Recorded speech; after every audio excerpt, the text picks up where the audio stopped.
Olá, queridas amigas, queridos amigos.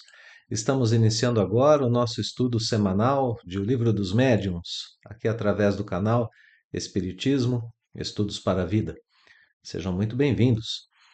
Continuaremos agora a estudar o quarto capítulo dos sistemas. Sistemas apresentados por contraditores da doutrina, contraditores materialistas para a explicação dos fenômenos espíritas. Estudamos na aula anterior, estudamos em nosso encontro anterior, melhor dizendo, o charlatanismo e a loucura. Agora nós veremos os itens 40 e 41, nos quais Allan Kardec apresenta os argumentos da alucinação e do músculo estalante. Vamos lá então. Item 40. Sistema da alucinação. Outra opinião menos ofensiva é essa, por trazer um ligeiro colorido científico, consiste em levar os fenômenos à conta de ilusão dos sentidos. Então vejam só, né? Kardec começa dizendo aqui que essa outra opinião é menos ofensiva, porque lembramos, né? As duas anteriores diziam que os espíritas eram ou charlatães, ou então malucos, né? Ou doidos, loucos. Então essa é menos ofensiva, porque e até apresenta um ligeiro colorido científico, uma pontinha de ciência, diz Kardec. Consiste em levar os fenômenos à conta de ilusão dos sentidos. Então aqui os espíritas não são charlatães, não são enganadores, eles não são loucos, eles seriam apenas haveria um problema de observação, né? Vamos seguir o texto para a gente entender como que como acontece esse argumento. O observador estaria de muito boa fé, apenas julgaria ver o que não vê. Ele está enganado. Muitas vezes seria uma miragem, uma refração, um efeito de ótica, né? Que faria com que a pessoa pensasse ver a mesa levitando e, na verdade, ela não está. Escreve Kardec que isso, a rigor, seria possível, mas os que já testemunharam fenômenos espíritas hão podido certificar-se do isolamento da mesa suspensa, passando por debaixo dela, o que parece difícil de se conseguir caso o móvel não se houvesse despregado do solo. Kardec está dizendo aqui, explicando, que muitas das pessoas que estiveram envoltas com o fenômeno das mesas girantes, elas, ao perceberem que a mesa levitou, elas levantaram-se do lugar onde estavam e passaram por debaixo da mesa. Se fosse uma ilusão de ótica e a mesa continuasse no mesmo lugar, a pessoa teria esbarrado na mesa, né?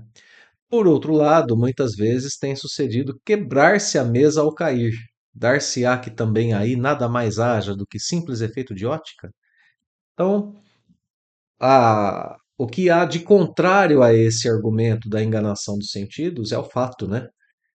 As pessoas que presenciaram o fato viram que passaram por debaixo da mesa, que a mesa caiu e quebrou-se. Então, essas situações todas, o fato em si elimina o argumento da, do sistema de alucinação. Bom, mas Kardec continua. É fora de dúvida que uma causa fisiológica bem conhecida pode fazer com que uma pessoa julgue ver em movimento um objeto que não se moveu, ou que suponha estar ela própria a mover-se quando permanece imóvel.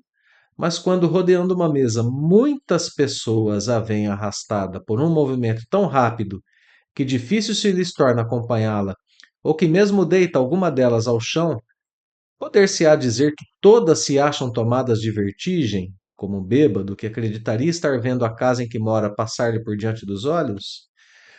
Então, aqui, nesse segundo parágrafo, Kardec diz: sim, a gente reconhece que causas fisiológicas podem, de fato, enebriar os sentidos, podem, de fato, enganar os sentidos corpóreos.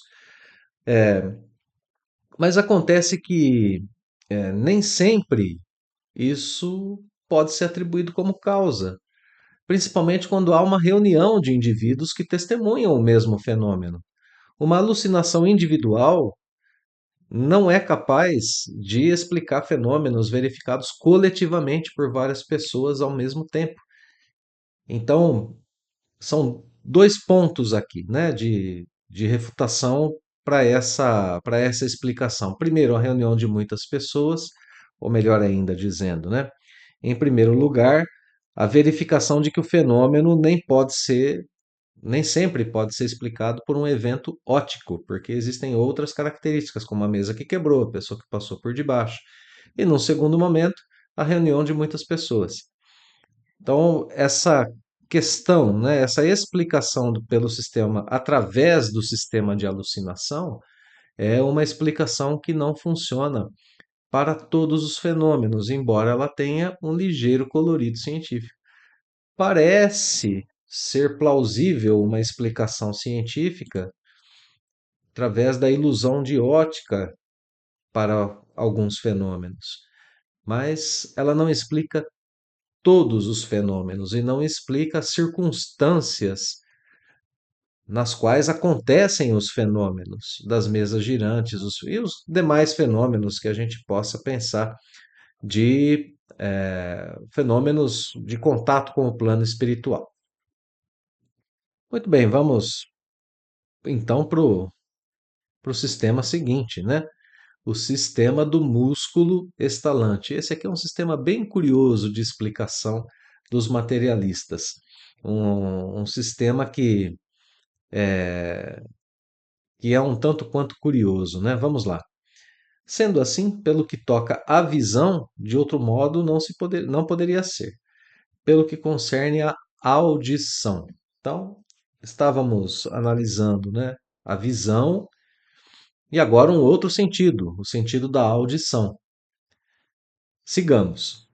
Quando as pancadas são ouvidas por todas as pessoas reunidas em um determinado lugar, não há como atribuí-las razoavelmente a uma ilusão, da audição, no caso, né? Se uma pessoa pensa que ouviu e não ouviu, pode ter acontecido ali uma miragem auditiva, né?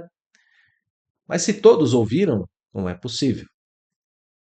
E acontece com frequência isso conosco. Quantas vezes não nos pegamos dizendo para alguém: Você me chamou? E a pessoa diz: Não. A gente tem a sensação de que ouvimos alguma coisa que outros não ouviram e assim por diante. De fato, os nossos sentidos às vezes nos enganam mesmo. Mas quando todos observam o mesmo fenômeno pela via da visão ou pela via da audição, não dá mais para atribuir aquele fenômeno a uma ilusão. É isso que Kardec está dizendo, né? Então, segue o texto dizendo: pomos de parte, está claro, toda a ideia de fraude. E supomos que uma atenta observação tenha verificado não serem as pancadas atribuíveis a qualquer causa fortuita ou material. Então, a gente vai partir do seguinte ponto, diz Kardec. Digamos que todos ouviram as pancadas e que não houve ali, de fato, uma causa material. Então, vamos ver como que segue a explicação, né? É certo que um sábio médico deu a esse fenômeno uma explicação ao seu ver, ao seu parecer, peremptória. Peremptório significa algo definitivo, né? Que não admite contestação. E que explicação foi essa? A causa, disse ele, reside nas contrações voluntárias ou involuntárias do tendão do músculo curto perôneo. E aqui a gente tem uma notinha de Kardec aqui que vale a pena a gente pegar aqui no final da página. Kardec escreve que foi o Sr. Joubert. Para sermos justos, devemos dizer que a descoberta é devida ao Sr. Schiff. O Sr. Joubert lhe deduziu as consequências perante a Academia de Medicina, pretendendo, dar assim o golpe de morte nos espíritos batedores. Na Revista Espírita do mês de junho de 1859, encontrar-se-ão todos os pormenores da explicação do Sr. Joubert. Então, aqueles que quiserem ter acesso à Revista Espírita do ano de 1859, no mês de junho, poderão encontrá-la no site da FEB, em arquivo PDF, né, para ser lido. Então, retomando aqui o parágrafo 2, que é um parágrafo importante. Esse médico atribuía os ruídos que se ouviam e que eram atribuídos à espíritos batedores, ele atribuiu a contrações de um músculo. Então, dizia, olha, é a pessoa que está contraindo o seu músculo e realizando esses barulhos, né? Esses sons. A esse propósito, desce as mais completas minúcias anatômicas para demonstrar por que mecanismos pode esse tendão produzir os ruídos de que se trata, imitar os rufos do tambor e até executar áreas ritmadas. Conclui daí que os que julgam ouvir pancadas numa mesa são vítimas de uma mistificação ou de uma ilusão. Então, o médico explicava ali a forma pela qual as pessoas eh, eram capazes de controlar esses seus músculos e produzir da contração desses músculos algum tipo de som. As pessoas que, como eu, têm uma lesão no tornozelo ou nos joelhos ou nas articulações em geral, sabem que quando, perdão, né, no meu caso, por causa de uma lesão, eu faço certos movimentos com o meu tornozelo que emitem mesmo um som de estalado, né, de estalido. E muitas pessoas conseguem esse som em outras áreas de seus corpos. Não é algo que não seja conhecido por todos nós. E esse médico explica o fenômeno dos espíritos batedores, dizendo que as pessoas estavam, na verdade, produzindo esses sons através de algum músculo de seus corpos.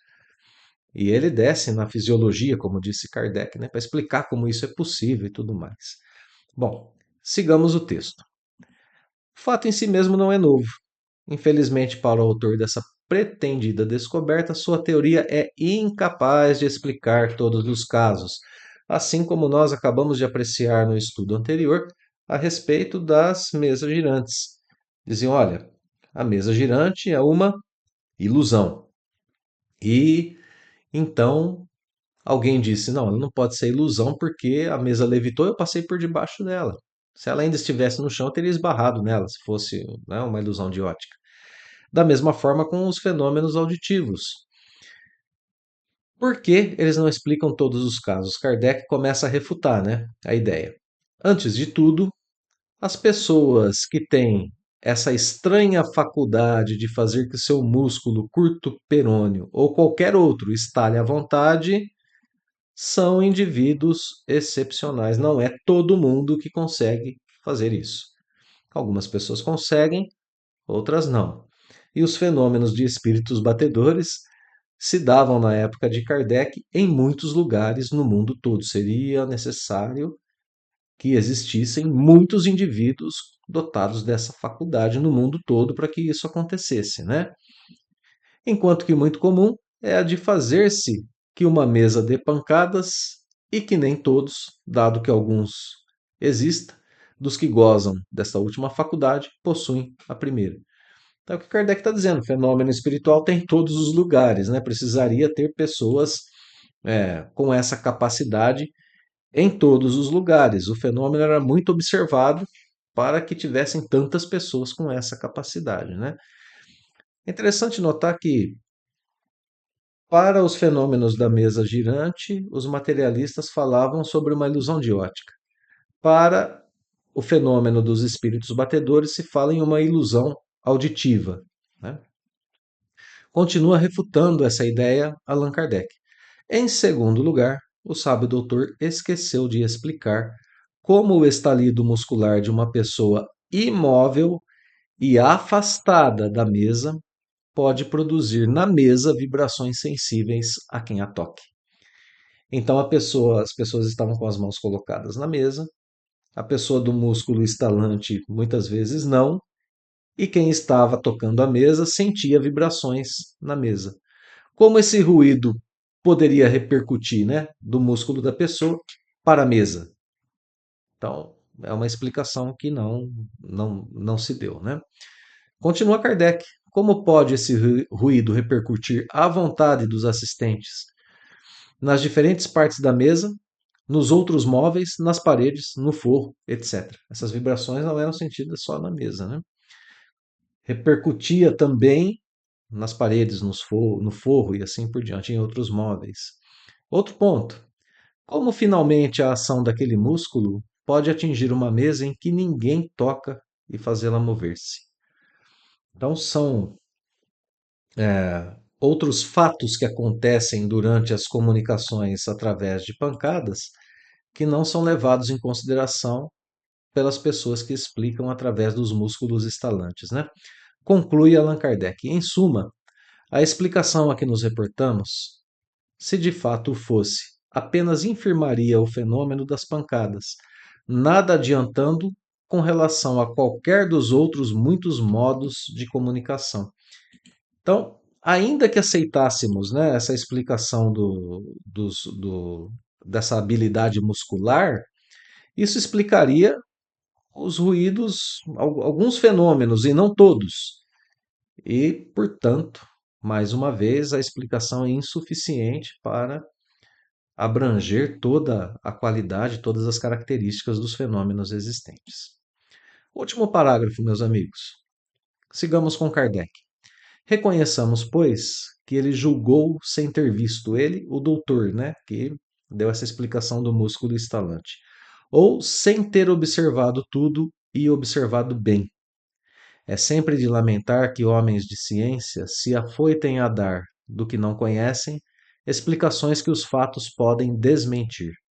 O próprio saber que possuem deverá torná-los tanto mais circunspectos em seus juízos, quanto é certo que este saber afasta deles os limites do desconhecido. Então, Kardec está dizendo aqui algo sobre esses sábios de determinadas áreas que tentam explicar as coisas de acordo com os conhecimentos que detêm, e que isso muitas vezes os afasta de novos conhecimentos. É uma é aqui um bom conselho para todos nós, porque nós temos essa tendência de explicar as coisas que acontecem no mundo através dos conhecimentos que nós já adquirimos. Mas existem outras áreas de conhecimento que nós ainda não exploramos e, e que devemos estar atentos, né, de mente aberta para tudo aquilo que a vida apresenta ao nosso intelecto. Porque todo conhecimento novo é possibilidade de crescimento intelectual para nós, né? Então, da mesma forma como estalos ósseos não explicam vibrações sentidas por quem toca a mesa, nem ruídos que ocorrem em paredes, forros ou móveis, nos quais ninguém tocou, da mesma forma como isso acontece no plano dos fenômenos espirituais, outros fenômenos acontecem em nossas vidas que precisam também ser analisados com calma, com tranquilidade, até que nós tenhamos a melhor explicação, a explicação mais racional, a explicação mais consistente, a explicação que abrange o maior número de fenômenos. E é isso que Kardec nos traz quando ele apresenta as possíveis explicações materialistas e, na sequência, já refuta. Então, nas duas explicações que nós vemos hoje, nós percebemos que ambos os sistemas tentam confinar o fenômeno espírita a uma anomalia dos sentidos, ou a um mecanismo fisiológico. No entanto, a realidade física é insuficiente, né, para explicar, perdão, essa causa física é insuficiente para explicar todos os fenômenos. E a realidade física do objeto que se move, a natureza inteligente do fenômeno, as respostas coerentes, acabam por derrubar essas explicações puramente materiais, né? A complexidade mesmo dos fenômenos acaba por derrubar essas explicações dos materialistas. Bem, meus amigos, espero que o estudo tenha sido útil, tenha sido proveitoso e de minha parte agradeço mais uma vez pela companhia nos estudos e deixo como sempre o meu fraterno abraço, o convite para continuarmos a estudar o livro dos médiuns, expandindo assim a nossa capacidade de compreensão dos fenômenos com Allan Kardec, para fortalecermos a nossa fé, fortalecermos a nossa espiritualidade, seguirmos em paz e com sabedoria pelos caminhos dessa nossa encarnação. Mais uma vez, um fraterno abraço a todos e os votos de muita paz hoje e sempre.